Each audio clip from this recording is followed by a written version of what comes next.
80 शब्द प्रति minute dictation 5 second बाद स्टार्ट होगी।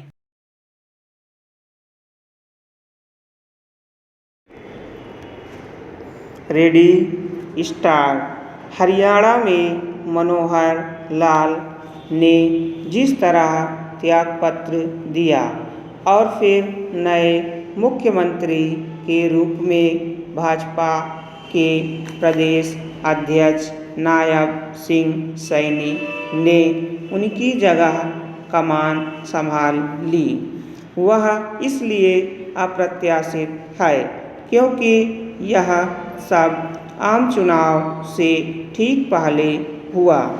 नायब सिंह सैनी अन्य पिछड़ा यानी ओबीसी वर्ग से आते हैं। स्पष्ट है कि भाजपा ने जाट राजनीति के गढ़ समझे जाने वाले हरियाणा में इस वर्ग को एक संदेश दिया है। इस संदेश का महत्व इसलिए भी है क्योंकि इन दिनों राहुल गांधी देश भर में यह प्रचारित करने में लगे हुए हैं कि भाजपा ओबीसी की अनदेखी कर रही है।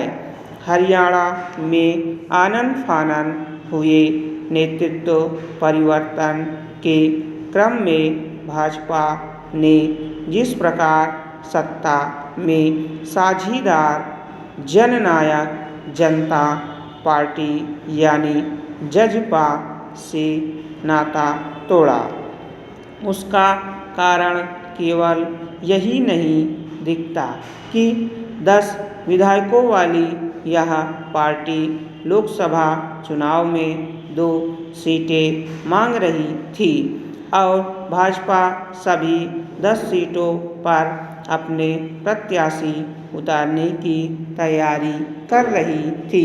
इसके पीछे एक अन्य कारण लोकसभा चुनाव के बाद इसी वर्ष के अंत में होने वाले विधानसभा चुनावों में अपनी स्थिति मजबूत करना भी है।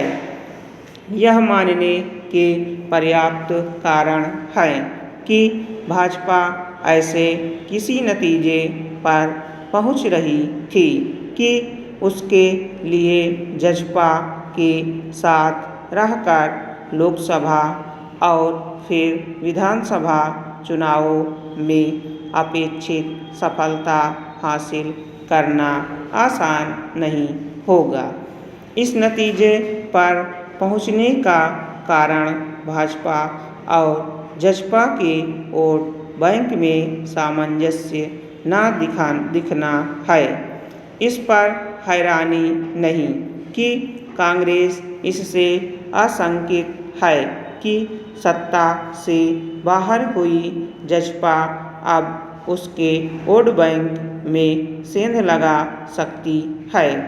भाजपा ने हरियाणा में सुगमता से नेतृत्व परिवर्तन करके अपने राजनीतिक और सामाजिक समीकरणों को दुरुस्त करने का काम किया है। इसी के साथ उसने सत्ता विरोधी रुझान को भी दूर करने की कोशिश की है। वह ऐसा ही प्रयोग गुजरात, उत्तराखंड और त्रिपुरा में कर चुकी है।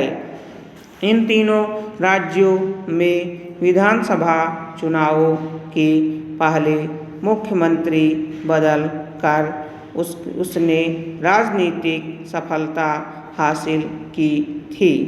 यदि उसने यही प्रयोग हिमाचल प्रदेश में किया होता तो शायद वहाँ भी उसे अनुकूल परिणाम प्राप्त होते। भाजपा ने कुछ ही घंटों के अंदर जिस तरह मनोहर लाल से त्यागपत्र लेकर नायब सिंह सैनी को मुख्यमंत्री पद की शपथ दिला दी, उससे यही पता चलता है कि इस अप्रत्याशित बदलाव की पटकथा पहले से तैयार थी और उससे जसपा पूरी तरह अनजान थी। भाजपा के इस राजनीतिक दांव से जसपा को दोहरा झटका लगा। वह सत्ता से तो बाहर हुई ही, उसके कई विधायक भाजपा के साथ खड़े हो गए।